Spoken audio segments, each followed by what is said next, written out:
Dominica. After receiving the call, I went to try out for the Washington Redskins. After the tryout, the scout came and said, JT, we want to sign you to a free agent deal. The whole path of my life at that point changed. And instead of going to medical school, I was then a member of the Washington Redskins. When I signed with the Washington Redskins, it was actually a day before I was supposed to head to medical school.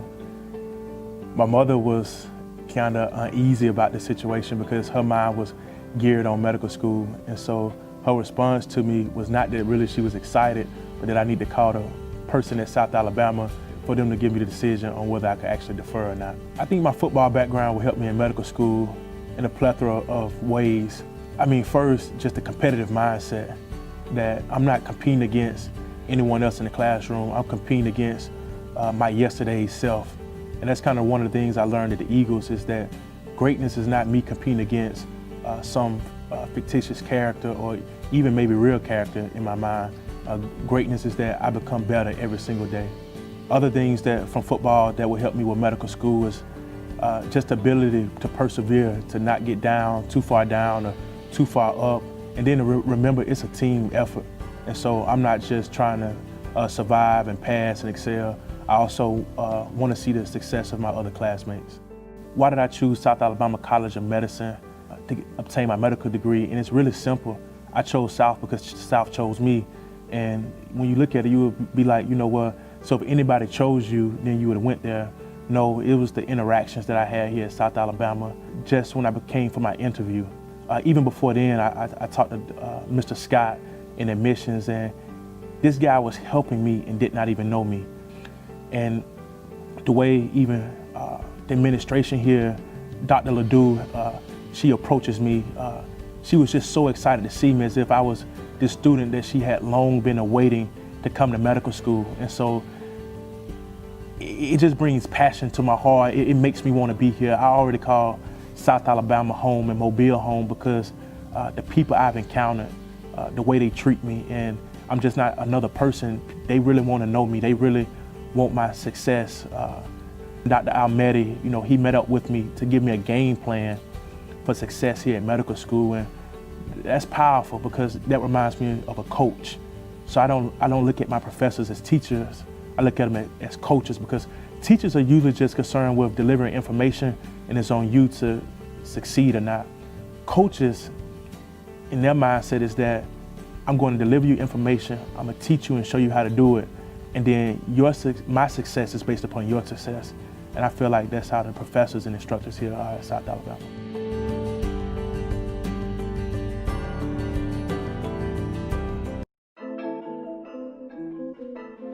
We live? Yeah. Strick City. Woo! Strick City. All over the world. City, man, we live. Yo, Strick City on the ride. Yo, look like surprise. Yo, taking your city like we live. Yo, man, we live. Yo, taking your city like surprise. Yo, on the ride. Yo, Strick City coming live. Yo.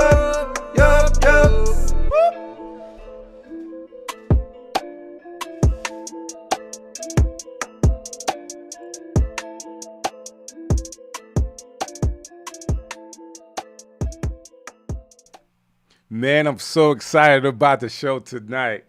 Like, dude, I'm so excited about my guest tonight to have him on. Oh, my goodness. It's going to be a great show tonight. Before I get started, I do have to say a couple of things. Big shouts out to urbanham.com. Urban Ham is one of our media sponsors. Help us pull off what we do. So big shouts out to them. For all of the information you want to know about what's going on in the ham, go to urbanham.com. It's real simple, man. Urbanham.com. Check them out. They can keep you in the loop. All right. So tonight, I was thinking about, continuing this run with people that I know that are doing some amazing things. And I met this guy, I don't know, 10, 15 years ago. And he was a college student. You know what I'm saying? And he was on fire for God. Like, he was scary on fire for God. Like, you better get out of his way, because if you're not with God, you might get knocked down. Like, he was on it. And he was such an encouragement and like a sponge at the time, just soaking up information. Like, he was around us and he just really wanted information, like how you do this, what's going on with this. And man, I love the opportunities that I had to just sit with him and talk to him. And then the leadership that he provided for his peers was just awesome. So, I mean, I got tons of stories I could talk about, this young man, but more importantly, I want him to tell his story tonight. So for people that know me, that don't know who Jeremy Towns is, you will learn about him tonight. And for people that know about who Jeremy Towns is, you'll learn who DJ Strick is tonight. We thank you guys for showing up. Y'all all in the comments. You know what I'm saying? Mr. Kenty, I see you, brother. Thanks for hanging out with us tonight. All the people from Ransom, thank y'all for hanging out with us tonight. We're going to tell a little bit of your story tonight. So without further ado, let me bring him on.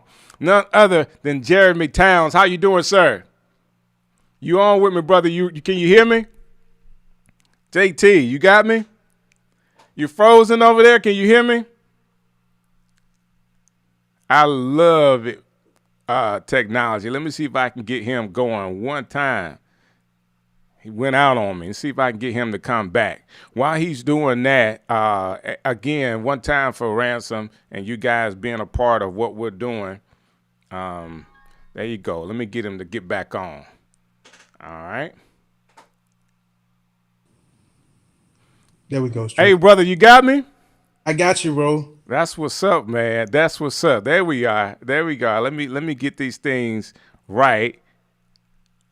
All right. So JT, I did like this huge announcement. I went to you and you had just disappeared. You were frozen on the screen there for a minute. But you're in, man. You're in. Yeah. Hey, thank you so very much. Did you get a chance to hear my introduction by any chance? I heard your introduction. I was trying to holler at you. I was screaming and everything, man. But Dude, I gave all the accolades I could give, brother.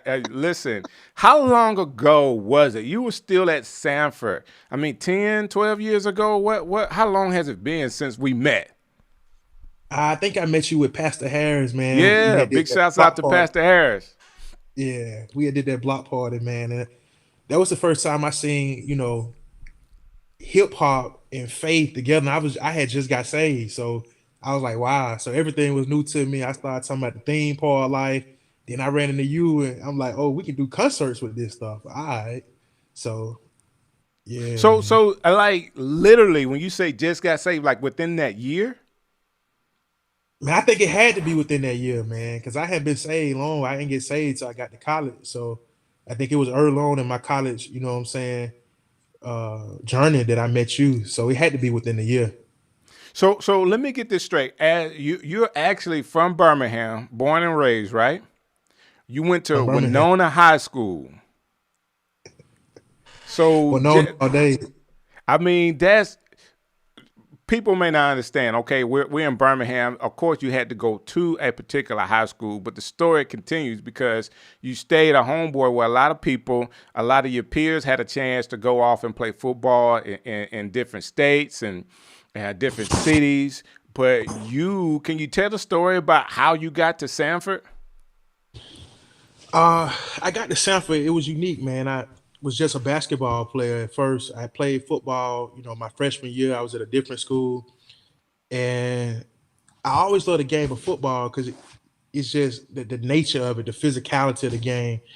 And I thought I would never play again. I remember watching the game and I always would be like, dang, I wish I could play again. So I missed my junior year. My senior year at Winona, there was a guy named DeCoven Burrell. We was in homeroom. I asked him, I said, how y'all gonna look this year? And he said, we gonna look good. That we was inclusive, I could tell. I was like, man, I'm not playing. He said, you gonna come out there. And I said, dang, man, what you mean? And he kept talking to me. Next thing you know, Coach Cheatham was hitting me up. Because at first I told Coach Cheatham I didn't want to play because he didn't want to let me play linebacker. You know what I'm saying? I feel like I play linebacker, coach. You know what I'm saying? So Coach Treatham really tricked me out there to play, man. He said, Towns, you can play whatever you want to play. You a superstar. He just gassed my head for real, man. I got out there, was playing linebacker, moved me closer and closer, to the defensive line and Strick. I only got really about 10 days of practice in with him.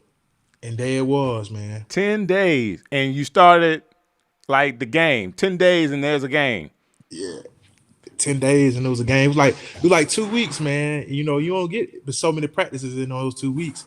And yeah, man, there it was. I was out there playing. And they had really believed in me, man. So Coach Sullivan heard about me late. It was like a day before summer school was about to start. A little bit before that, he had hit me up. And then some type of way they lost contact with me because the coach that was recruiting me had left. And Coach Sullivan actually called me while I was working at Walgreens. And I was unloading the truck. I'll never forget it, tell the story the same way every time. They said, Jeremy, it's a call online, so-and-so. I answered the phone. And he said, this is Pat Sullivan, Coach Pat Sullivan at Sanford University. And just the way he carried himself, I was like, you could tell he was a legend. Like you could feel, the legend, you know what I'm saying, of Pat Sullivan just being on the phone with him. And he had just got back from Italy or somewhere like that. Me coming from Winona, I went to high school with Winona. The only thing I know about Italy is a social status class. Right, it's somewhere right. over there type stuff. And he said, I've been out of the country. And he said, I want to sign you to a scholarship. So then I came home, told my moms, and I was like, Mom, I'm waiting on another scholarship, man. Who heard of Sanford? And my mom was like, she just looked at me how she, my mom was just real. Right. She looked at me crazy. She was like, you finna sign this and you finna take your tail over here. So that's what history. That's what's up. Can I tell you, let me tell you this. I was recruited by Sanford too. And it's funny, you said you played linebacker. I played linebacker, and I know you eventually moved to the defensive line. Like, my style of linebacker and your style of linebacker are two different things, dude. I'm just I was 6'1", barely 200 pounds in high school playing inside linebacker. What are you, like, how tall are you, 6'8"? So, I mean, what, 6'4", 6'4"? Yeah. Dude, like I couldn't, like you would scare people being a linebacker. Oh my God. So I got recruited from Sanford too, and the coach that was actually calling me was a quarterback's coach at Sanford by the name of Jimbo Fisher. Wow. He was the recruiter at the time. Like, I can say that, I didn't go there, of course. Of course, I'm an Auburn boy, but hey, this tidbit of strict football. This is all I'm gonna talk about me and football because I definitely was not a player like you were a real deal player. You know what I'm saying? Like, how was it getting out there and playing at Sanford for a legendary coach like Pat Sullivan, who I actually went to Auburn with his son, by the way? It was legendary. I mean, you could tell in the moment that you was around greatness being around Coach Sullivan because you knew he coached because he wanted to, not because he had to. And then as I started coming into my faith, getting speaking opportunities at different events around the state, I started realizing people would tell me like, their name was Patrick. And they were like, yeah, my parents named me after, Coach Sullivan. Or, people tell me, growing up for Halloween, I would have number 7 on because it's Coach Sullivan. And it was like before the Iron Bowl, they would tell me they would get like a white T-shirt from Walmart and draw a big 7 on it. And they would throw passes to each other, trying to, recreate the, Pat Sullivan. And so he was an Auburn Heisman Trophy winner. Like before Cam and before Bo Jackson, it was Pat Sullivan. My God, man. Yeah, it was Pat Sullivan. I mean, he was the man. So to be able to play at Sanford coming from Winona and a lot of times people will say a lot of things about being at home for a university like that, but it gave you opportunity. Like, because of the way you played, because of your size, you still was able to be seen by NFL recruits, right? Recruiters. Yes, sir. I mean, what makes Sanford legendary is that, the opportunity was, amazing because I had 2 season-ending injuries. You go to any other, big school, they get rid of you. You don't get a 6 year, Every time I got hurt, Coach Sullivan just kept redrawing up a plan.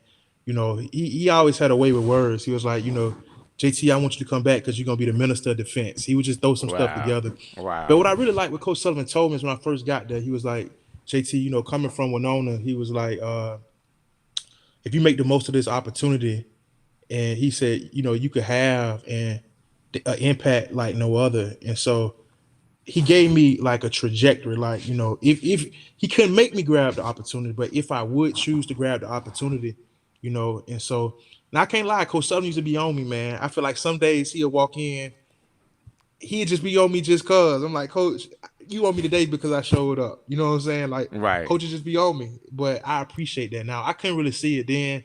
He'd be like, JT, what are you doing today? I'm like, you're like, why are you wearing the hoodie today? I'm like, Coach, it's a sample hoodie. I thought we could wear sample issue gear.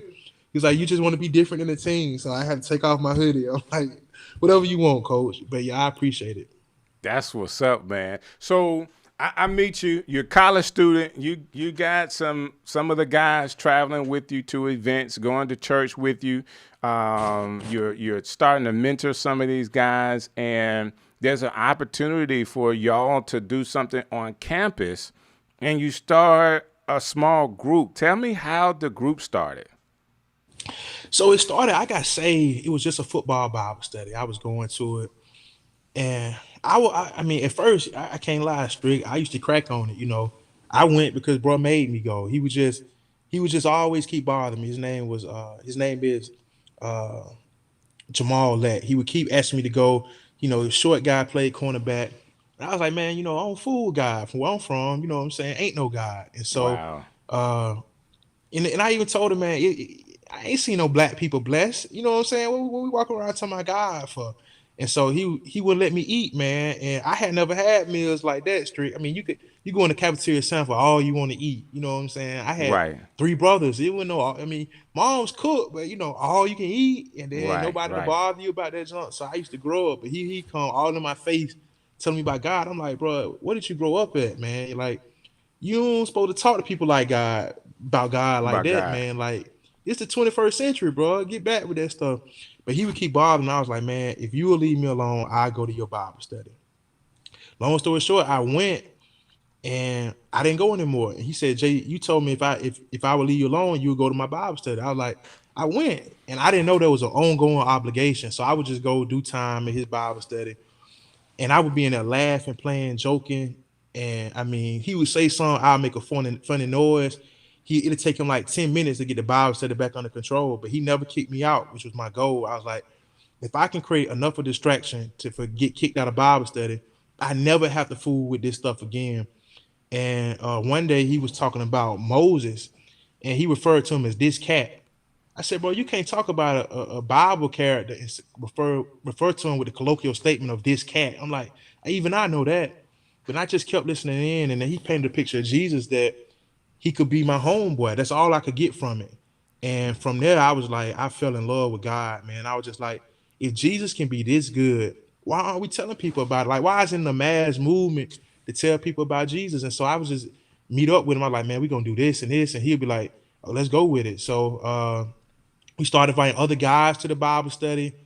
And then I ran into a young lady on the soccer team. And she had said, where you all going? Because we was at FCA. And I was like, yeah, we finna go to our Bible study. I own that junk. And I ain't even had to speak strict. All I did was just repeat what bro would say. And it would psych people out. And so I told her, yeah, we're going to help you start one. And I learned a valuable lesson. I couldn't get other people to help me help her. So I was just Wow. like, I know what to do. You come sit at the back of this male Bible study, and I just want you to learn what he do and just go reproduce that.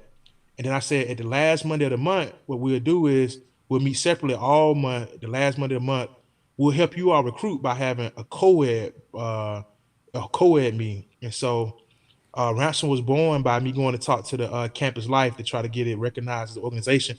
And when I went to get it recognized, I told them it's football Bible study. It was like, well, tell me more about it. I was like, well, guys come, girls even come to it now. And they was like, well, that seemed to be more than football Bible study with girls coming too. And I was like, well, you got to understand, And she said, you need to come up with another name for it. And so the other leaders asked me what they could be working on. And I was like, a name for the Bible study. And they said, what do you think? And I was like, radical ministry. And they was like, that's it. I was like, no, that ain't it, because they don't say enough. And then it hit me, radical athlete and student Oasis ministry, Jesus the ransom on the cross. And then from there, it just, people took hold of it and ran with it. Man, taking you back to that time to when it started, you wavering in trying to figure out who this God is to actually then being a leader. Like, do you feel like it was always in you to do something like this? That's the age-old question. Are leaders, born, or are they created? And I say they created. I don't think God produced a human that wasn't a leader. You either lead somebody towards him or away from him. There's no such thing as neutrality with this. And so I think I was created for this, but I think you have to have the right people pour into you. The guy who led me to Christ, Strick, used to say, I want you to be better than me. He never shot down any of my dreams. And so early on, I just dreamed of the cosmos. Like I dreamed that God could always be bigger than I ever imagined.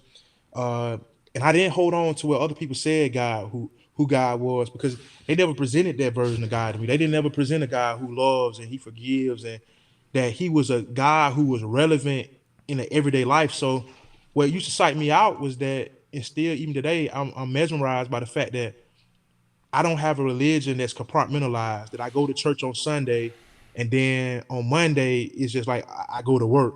No, my faith and it's what moved me every single day. So then I started waking up with just the most passion ever. I'm like, I don't need a friend. Like I have a friend. So Right. I could go anywhere by myself. I didn't need a whole bunch of people around me. It's like I felt like, what I'm saying, every day was a mission trip. Like when my feet hit the ground in the morning, I just say I'm on a 365-day, 24/7 mission trip. I didn't need to go to Africa and come back home. Like every time I leave my dorm, I'm like, this is my ministry field. You know what I'm saying? Like this is my campus. You know what I'm saying? Like I wasn't waiting on what the administration was going to do on campus. I was like, I seen myself as a student leader extension of the campus. So it's like, it wasn't on my mentor, Dr. Westmore, to make sure people felt comfortable on campus. If I seen somebody sitting by themselves in the cafeteria, it's my job to extend the love of Christ to them. So I never looked at it as, those people are weird. So then what I started doing is seeking out the weirdest people on campus. And to be honest, they helped build Ransom. Like, the shirt I got on, somebody who made that was a guy who was on the football team. The original logos for Ransom were like things that a guy who was in film class. So after I started seeing that, I was like, wow, believing in God connects you to people you would never get connected to. And then it's not like it's my dream. It's my dream, their dream, this other person's dream. Anybody can be a leader. Anybody can get down. It don't matter where you started from.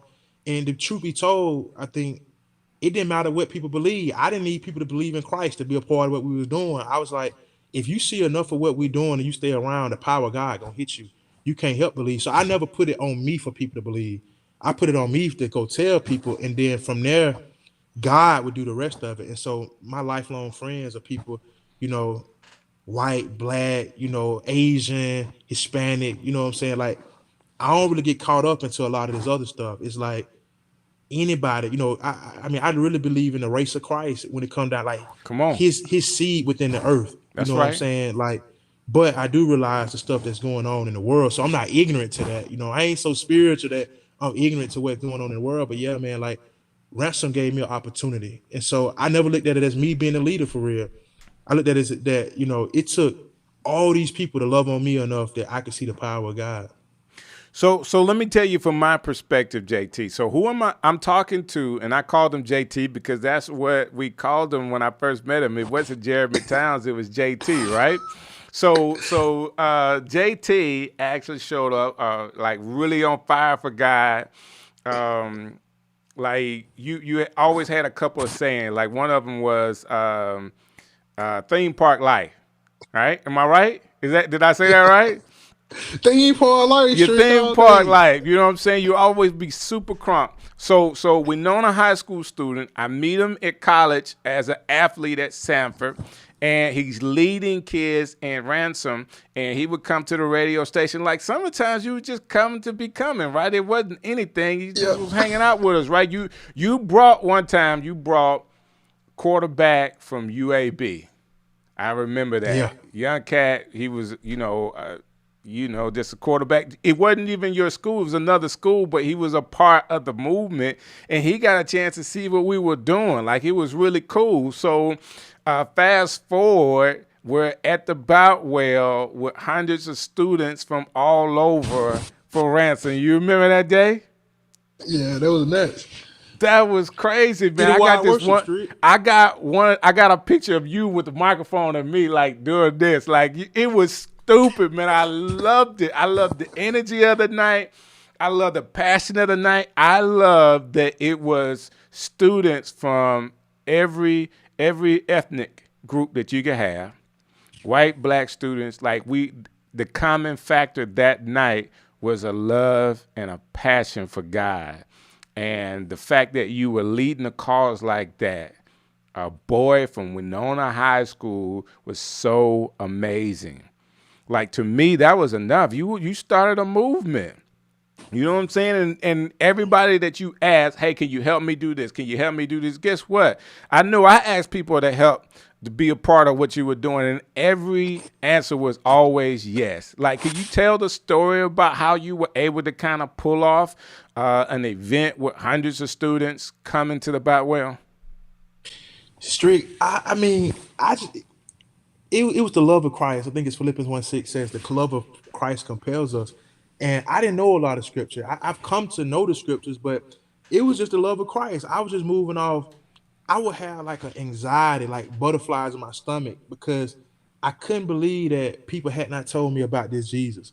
Like, this Jesus is so good that you can almost touch him, and people hadn't really told me about him like that. It was always like, go to church, you know what I'm saying? But I go to church and people not hype. I'm like, what we in here for? Like, if the only person to be hyped is the pastor. You see what I'm saying? I'm like, how the pastor shouldn't be hyper than you. You know Jesus too. And so I think what it was, Strick, is that I started realizing that it's a lot of other college students that don't know Jesus. So when I remember I was sitting out in front of a dorm in Sanford, I was talking to the guy who led me to Christ, and I had told him, I was like, we're gonna get this on every campus. And so that was my goal. I'm like, why not, man? Like, I always believe if you that cool, you can tell somebody about God.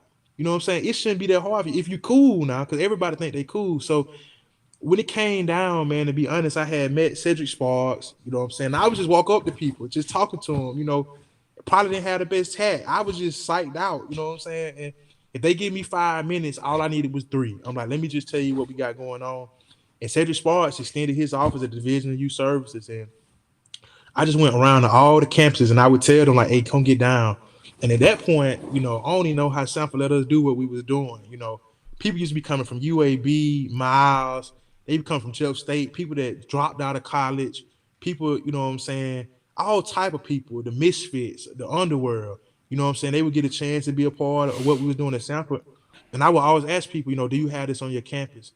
And so the first time we did citywide worship, it was 2 days before the event, and I didn't even know we had the building. But I just kept telling them, like, hey, we're going to meet at the Boutwell. And for me, I never get caught up in so much, man. Like, a lot of people get too much anxiety. With me, I be like, I grew up stressed out. You know what I'm saying? My family didn't have much, so this ain't finna stress me out. So I be like, well, they be like, what's your backup plan? I don't have one. You know what I'm saying? If this don't work, all these people gonna meet up there regardless. So we don't need to get inside. We'll be in, the park across the street from Boutwell. So my mindset, either you let us in or it's just gonna be more unorthodox. Now you got all these students just in the street. You know what I'm saying? Then what can you say? We talking about God. We not causing no ruckus. And so, man, we was in there, and when I experienced what I experienced that night, we had students coming up, like the football team was security. Like, we couldn't even afford security. We just give a dude a tag. A girl on the volleyball team made tags that said security, and you put that on a football player. They really felt like they were security. You know what I'm saying? So we had all these people playing a role to just see greatness happen, and it ended up doing it another year. And then what happened is, I started running into other people, like Josiah Kenton. Strange enough, he said, man, Strick used to babysit me as a kid, Man, I started helped running into raise students him, like you know that. what I'm saying? Good Yeah, people, he man. told me, Love his family, man. Good people. So I started meeting people like that. And I mean, what we had then was powerful, Strick, but like the students we got now, I mean, you see it, like they all in the chat, they blow it up. Like, they want what we call for all the marbles. You know what I'm saying? Pandemonium. Like these students now, and that's why I love college students. Strict is like they make me better. You know what I'm saying? Like That's I have good. to be on my game every single day. Like, they text me every single day. I can't leave them. Like I try to leave Russ Malone. I can't. I'm in too deep. Like they be hitting me up by job interviews, Strict. So it's become way more than a ministry. Like they be hitting me up about how to balance their finances. You know what I'm saying? All these things that I never knew ministry could encompass. But now, Strict, like their goals are like beyond just let's worship. They like let's change the world. So I'm like, I'm just here to help provide guidance. Like I'm turning the ministry over to them. I'm just here to help provide guidance. And I tell them this, Rick, just thank you for letting me be a part. And they already know they got to try to meet my energy because I tell them I'm gonna be hyped every single day, Strick. JT, you not hype right now, man. Come on. Listen, my dude, like your energy helped me, So there was places like even times where you invited us in and I could have spoke. I said, I'm not speaking. JT's going to speak. I want to hear what he had to say. Like, I so love the energy that you brought to all of us and your ability to cling on to people like that can help. Like you will hold on. Like I just need you to help. And if you can do this little part and I got somebody over here can do this little part, we can all be bigger and better together, man. I just like, and we're talking about just a piece of who you are, because for God to come back around and take this little boy from Winona High School to send him over there to Sanford and then to get a call from Washington Redskins and to play in the NFL, like, you know what? Everybody's got their own journey. I guarantee you, I couldn't. I play football. I know I don't look like it. But I mean, later on, you can go one-on-one. You know what I'm saying? No pads. We just go. That's not true. I ain't messing with you. You too big for me. I can't do that no more. Too big, and I'm too old. That being said, the opportunity to go and play at any level, for them to call you and to be a part of that process is huge. But for you to remember something deep down inside of you to go to med school, like, dude, right now, JT, let me say this to you. Because of your size and your build and your physical ability, I want everybody to hear me when I say this. People will look at you and say, man, you can make a lot of money in the NFL. Like, you are a physical specimen. Like, you are huge, you're big, your physical size. Very few people will look at you and say, JT, your main gift is your mind, your intellect, your ability to understand, comprehend, and retain information and then be able to give that information out. Very few people look at black boys like me and you and say, you know what, you're smart. You could be the president of the company. You could be, everybody wants to be the football player. Man, if we can get people to say, I want to be the owner of the football team, that's what I want our culture, our people to understand. And I'm not talking about anything about color. I'm saying that it's time out for us just to be looked at as physical specimens and to be looked at as people that not only can do some things physically, but mentally can also impact the world. Am I wrong in saying it that way? You're right, Strick. I think, that's just hats off to my moms, man. A lot of people be wanting me to take credit for being a physician now in medical school. That's my mama. You know what I'm saying? A kid at 6, 7 years old, they can't come up with a vision to be a medical student.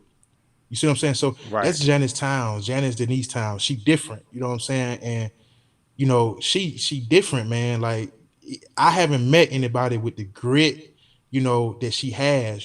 Just she get in you, like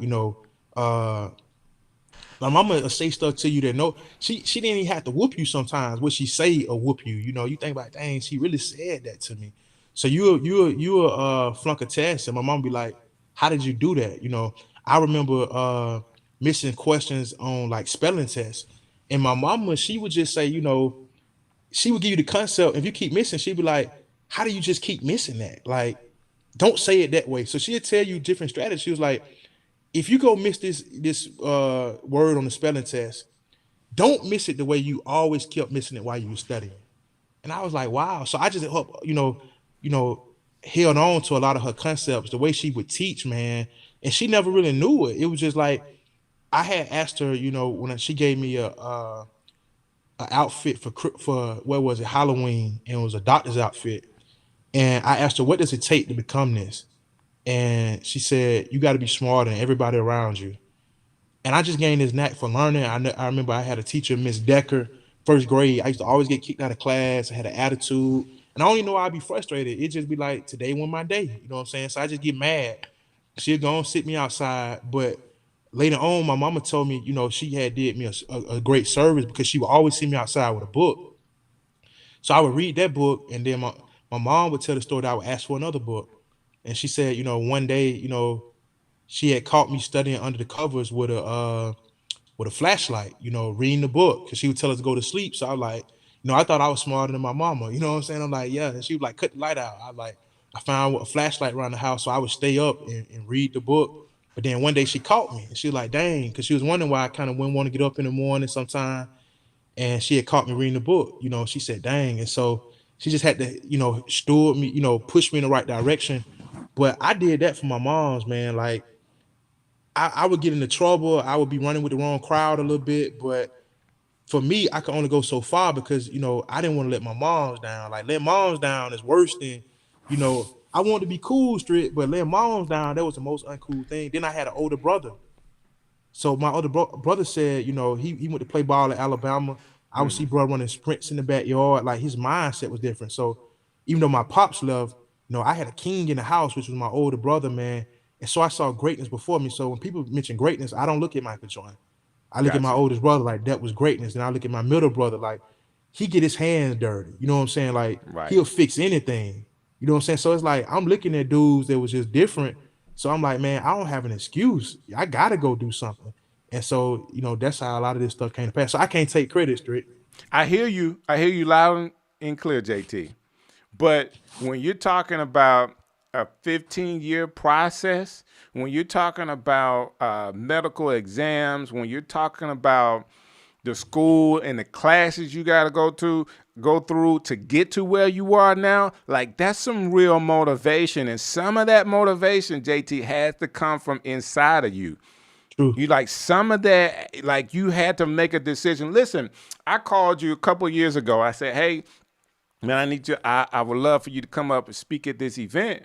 Like, you were like, man, I got a couple of classes that I'm doing right now. The finals is coming up. I can't do it. Like, even taking a step back from being visible in front of people doing ministry, because you knew that your responsibility was more towards what you were doing in school at that point. That takes some real maturity, because a lot of people would be like, it's my time. People are calling me now. I need to go. You be like, nah, I need to stay because I got these classes I got to get past before I can go anywhere else.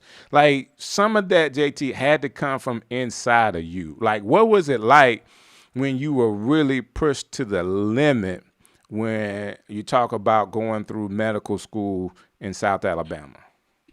Man, it was nuts because I was still had a big obligation with Ransom, but like my step one exam, I barely passed it. I squeaked past it, and my moms weren't happy with me. I knew I had let her down, and I knew in a lot of ways that would determine my future per se. But I don't believe how other people believe. You know what I'm saying? What's for me is for me. You know what I'm saying? And I have to put in the effort.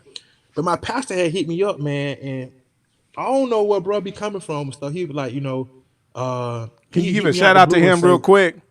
Yeah, Pastor Harris, man, of the Agape, he different, man. He hit me up on some throw stuff like, I think it's time for you to kind of take a step back from some stuff.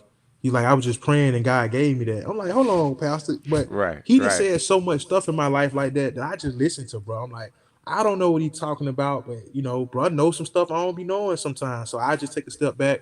But to be for real, man, Strick, it's God's word, man. Like, if David could fight Goliath and beat Goliath, man, like Come on, these come on, things not that hard. You come know what I'm on. saying? Like, what are you willing to give up? Like Strick, sometimes I would be on the phone mentoring somebody for about an hour. I would be too sleepy to study. I would get up, I would go to sleep and I wake back up at like 2 a.m., study for 2 hours. Then I wake back up at 4 a.m. I mean, I go to sleep at 4 a.m., wake back up at 5:30 a.m., go to the school and study. I remember I did my high school basketball coach Cedric Lane, he had asked me to come speak at his son's funeral. And I get to look choked up talking about it, but I had to drive to Atlanta, so I got my dog KP, and I drove to Birmingham. My mama drove me and KP over there. My pastor came, man. Bro met me in Atlanta, to do a funeral, and I had never done a funeral. And you know how I am. I told bro, I always give people warning. They ask me to do a wedding, a funeral, like, hey, only thing I know to do is be psyched out. If I have to mention God, if we can keep God out of it, then I can probably stay calm. But if we gonna put God in this junk, I react a certain way. You know what I'm Right. saying? And so I went over there, did that funeral. It was the first time I ever witnessed a funeral where there was an altar call at the funeral. You know what Wow. I'm saying? I just looked around and it was an altar call. And I told him, you know what I'm saying? I was like, pandemonium gonna strike. You know what I'm saying? Because how can you go to a rap concert and that's on fire and some talking about God? So I don't, people be going to like WWE wrestling matches and they have a expectation for it. So I'm like, God gonna meet us there. And so what happened was beyond amazing. A casket was at the front of the altar and people were coming to get their life to Christ. And I drove back, man. To Birmingham. I stayed up all night studying for this test. Went to sleep. At 5 a.m. I called it my office street. I psyched myself out. I had an office. It was really just a break room for the researchers upstairs at South Alabama. But I told people this is my office, so I closed the door and everything. People don't even want to come in the break room, man. And Okay. I stayed up studying. And this show you the power of God, man. I had realized right before the test I missed the whole lecture. You know what I'm saying? So I had to put the video on, put it on 2 times speed and just spot check and just say, this probably something they'll ask. And I made an 80 on that test, Rick. And when I seen that, I was like, you know, the test be so hard sometimes. You just want to give up in the middle of the test. I can't even lie. Med school ain't no joke. But when I would see what God would be doing, I'm like, man, my mindset would be med school got to see me. You know what I'm saying? Right. So I had this saying, don't be counted out until you count it out. So I don't care how hard it get. Like my mom always told me, you don't come home, like make them send you home. Come So on don't ever now. get so point that you gotta come home. Like why? So I was like, man, med school got to see me every single day, and it got to knock me out. Like I'm fighting, I'm going all rounds. Med school got to see me. I don't care what I made on the last test. I want to see how it stack up at the end. I got that from Coach Sullivan though. You know what I'm saying? Like Wow. all these things are a part of my mentors, and so all I got to do is go apply it. But then as you keep reaching a level of success, then you smelt it before. You know what I'm saying? It's like a lion out there chasing down an animal, and once it tastes blood one time, then it know what the hunt looks like. So that's how I am. I've tasted it too much, so I know what the hunt looked like. But then the difference between me and the lions, I got God on my side. The Bible says that Come on, man. He'll be with you like a mighty warrior. And so I can look at the lion and then see that Jesus, that they call him the Lion of Judah. So how can I really fail at anything in life? You know what I'm saying? Only thing I can do is not do it. But Right. even in my greatest attempts and my greatest losses, I've learned from it. And a lot of times God just be like, not now, but it's gonna happen. So now it's like you didn't taste that. And so now God let me know, JT, I don't need to see you do nothing else. What can you do for somebody else? So it ain't Right. about me. You know what I'm Right. saying? Like, you're not great unless you can create great people. You see what I'm saying? So that's what I'm at now, Strick. Like, So I be telling people I don't need another award or accolade now. I need my students to get awards and accolades. so let me ask you this question. You finished medical school at South Alabama. So you're in your resident at UAB. And I had to look all this up because these terms are very important to the process.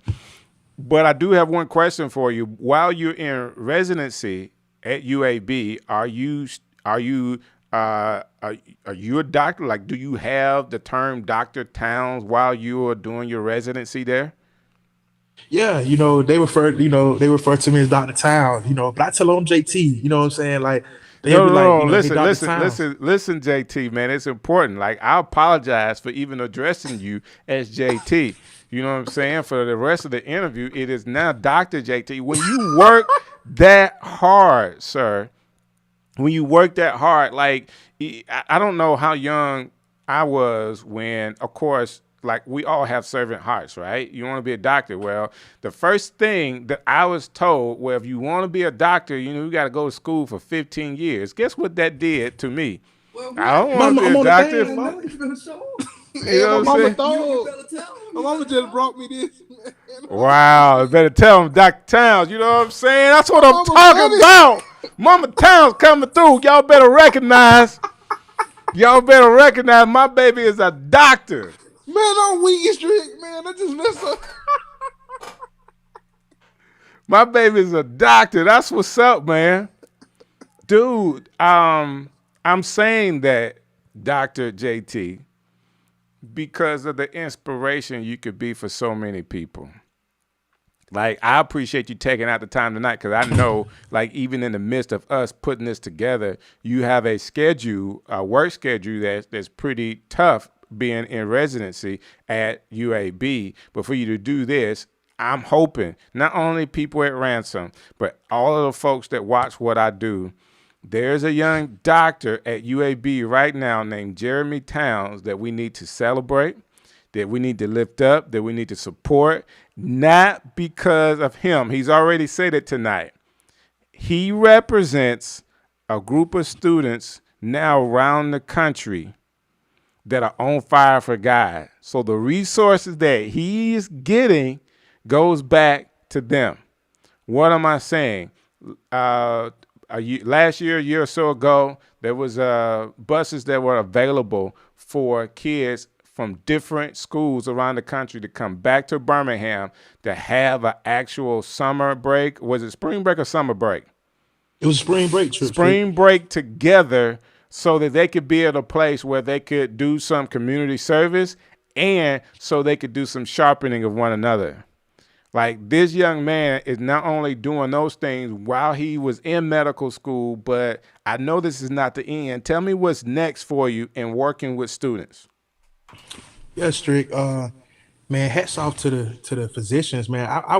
I have some of the best mentors ever. You know, I struggled with what I come to Birmingham, and I had a mentor by the name of Robert Record. You know, he told me, "You stupid if you go outside of Birmingham." You know, when you have mentors that can talk to you and be that honest, it sets you up for success. So I couldn't. I mean, I can imagine being anywhere beyond, Birmingham. But when you look at the physicians I get to practice with, like, to teach me, I mean, they teach you like coaches. You know, they support. You know, they actually wanted me to come to UAB because of Ransom. You know, like they looked at Ransom as like, that's something that we want somebody like that. So they encourage it. But yeah, Strick, the next thing on the agenda for it is that, I'm dreaming for a Ransom Retreat Center, man, where students all over the nation and then world can come to Birmingham. Like, I think it's something special about Birmingham. Like, I want to use the buses that we now have to be able to transport students from all over the nation. I mean, we got a vision for racial reconciliation because, at Ransom, what makes Ransom different is it's white and black people serving together. And so when you have people that, and it's like, you my friend, you my family member. Like, they call each other brother and sister. Like, they make no difference about color, and obviously they're not blind. I hear people say they're colorblind. They can see each other's differences and celebrate it. And so, when it comes to Ransom, like, they love each other, man. So it's like they can see political issues beyond Republican, Democrat, and stuff like that because when they look at it, it's like, this my friend that's affected. Right. This my family member that's affected. And so they've taught me what racial reconciliation is. It's not to say like, we come together for a prayer meeting. It's saying, no, I want to live a life with you. I want to know about you. I want to celebrate the things you have. And so in our leadership at Ransom, it's diverse. It's actually, the ministry probably 70% African American, you know what I'm saying? And then it's a mixture of other races. The student president of it is a Caucasian female. You see what I'm saying? We don't care. Like, whoever's leadership for us is if you show up and you available, you present, and you can push it. Anybody can be the president of it. And then the other person is so the first one is Carla Shive, and the other one is EJ Kenty, He a vice president in the That's what's organization. up. They promoted this. So when you see all these students on here commenting, it's because they found out about it, and so they couldn't miss it. You know what I'm saying? Like, so I'm honored to be able to be with them. But we're trying to have a world class facility here in Birmingham that we bring, students from all over the nation here to teach them about God and how to live alongside each other. I'm in agreement with you, sir. I want what you want, and I'm gonna be Wow. praying with you that happens. Yes, Like sir. I'm like slightly emotional about this moment in time, Dr. JT, um, because I'm encouraged by the man that you've grown to be.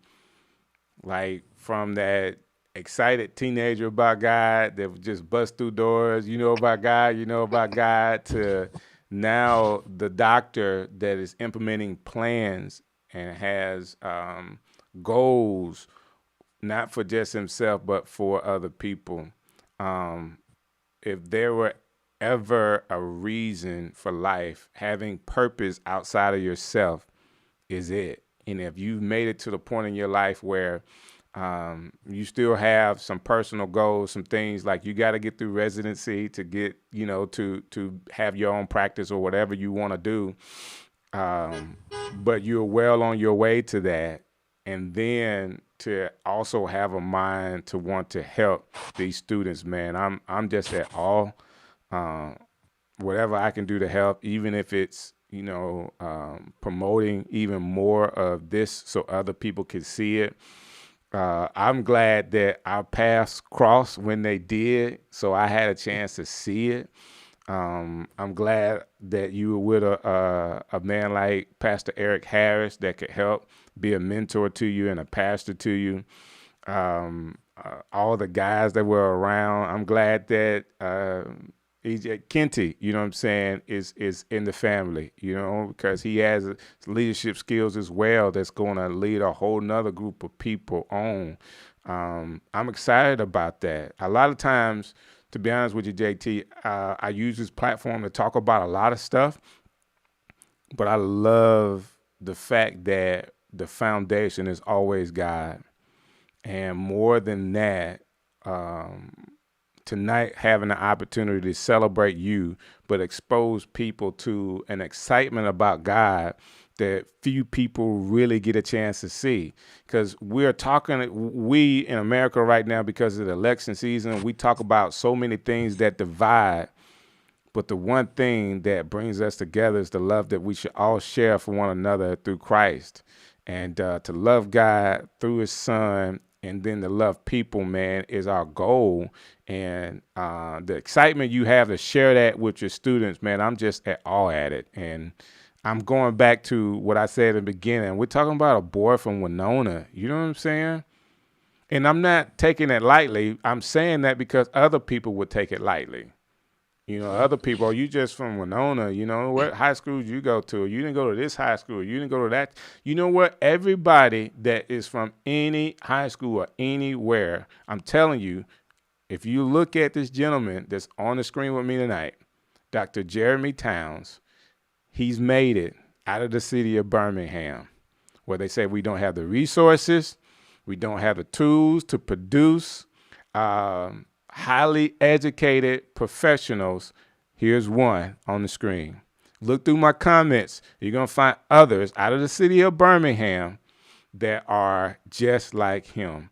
And I'm saying that to encourage you, Dr. JT, because, man, sometimes we don't know how bad or how people look at us when they think about that little kid. Like what they think about the kids that go to elementary school or in junior high school or in high school at Winona, they would think they wouldn't have a chance.